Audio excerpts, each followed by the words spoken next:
I want to start with this one.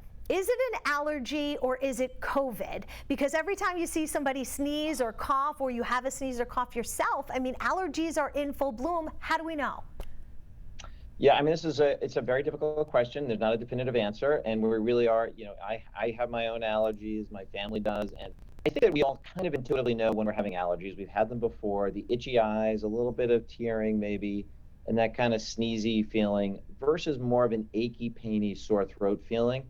Not going to be perfect, but if you have more of that feverish, achy pain and the sore throat, that's more likely going to be something, a viral syndrome.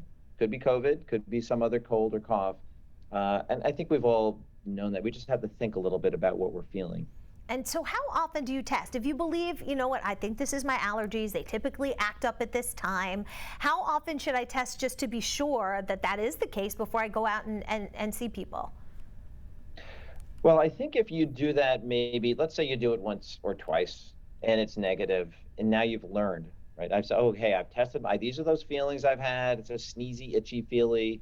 I tested just to be sure it was negative. Maybe you do it one more time max, I would say. But then once you've kind of figured this out, I think you're okay to just keep going with it next time you have that itchy, scratchy. I hate that, by the way. Ugh, Yes. drives me And, crazy. and also, I mean, I get so embarrassed now if I do have to sneeze and I'm around It's people. I'm true. like, oh no, I promise, I I think it's know, I pollen. know. Well, I mean, the general social anxiety that COVID has caused, Yes. do I test myself before I go out? I just sneezed, people are looking at me. The only thing I can tell everybody, everyone else has that same feeling, so don't feel bad that you're worried about it, but, just do the right thing and do the best you can.